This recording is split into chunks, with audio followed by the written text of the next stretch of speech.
I didn't even know it was the thing.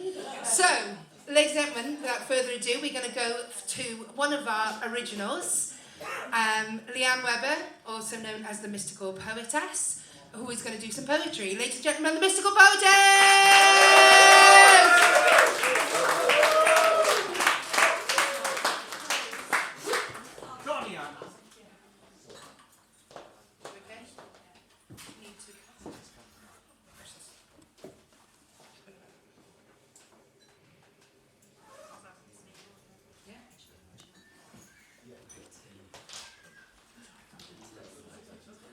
Hello and good evening.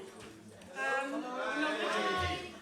not going to do a lot of talking tonight, but first of all, I just want to say thank you to Faith and Gareth for having me back for the third time. It's much appreciated, and thanks to everybody at Full Spectrum for making it such an amazing group. I also want to say thank you to my friend Emma Burns, because she comes to almost every performance. She comes here because she enjoys it as well, but it's always good to have the support.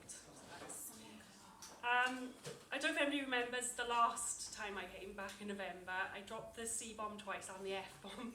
I haven't planned any profanity tonight. I don't know if that's a good thing or a bad thing, but I hope you like the poems anyway. Okay, so I'm just going to move this because I feel like I'm going to fall over. Right. So the first poem is called Resistance. Holding on for dear life to the known, the comfortable, the tested. Hoarding and old habits feel like worn bras. You keep wearing them even though they no longer fit, and wires poke out, pinching flesh, chafing skin. You know you need to throw them out. They belong in the bin, along with all the other relics. You keep hold of old things. They had their use once.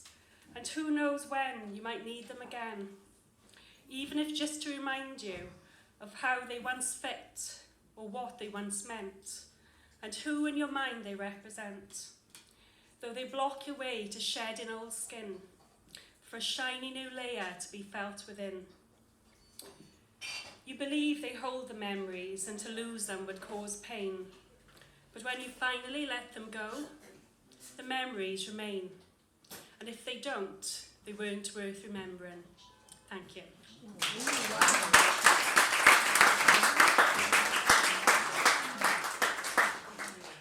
And this one is called Worthy, and it was published in Worthy They Wrote, Volume 3, I think.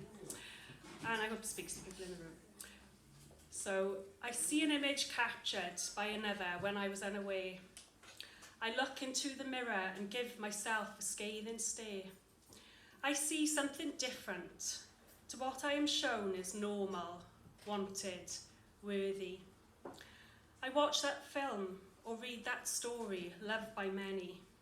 I scroll down my newsfeed and see likes and praise. I see an image captured before my eyes on an imaginary daze. Something tells me this is normal, wanted, worthy, but not like me. I am flawed, I am different. I get a shudder down my back, a shock that sends me to that ancient wound inside me that knows I'm not like them. I feel it gaping open and my shame floods out through my body into each and every cell. Something tells me I am not normal, wanted, worthy. I feel I am not enough, never was. Never will be, because I'm not like them. I'm like me. And if I ever get a taste of being good enough on my lips, the balance tips and then I am too much.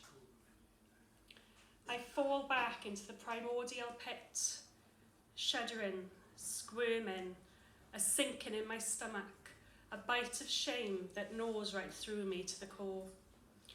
I open up a door to every painful memory. I feel the same sense of shame once more. I felt it in every lifetime. Because I'm not like them. I'm just like me. Different. Abnormal. Unwanted. Unworthy. Though sometimes I wake up and see a glimpse or get a sense of something that tells me a different story. The normal is make-believe. Desirable is judged by the mind of the observer, not the observed.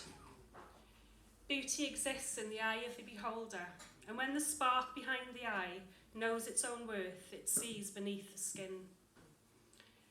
That every single soul deserves whatever the heart desires. That we are not in need of love, because we are love, yet we fear.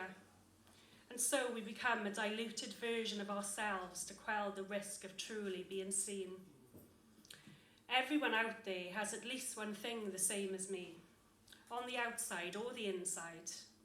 We are all made of stardust, but there is nobody out there just like me. I am enough.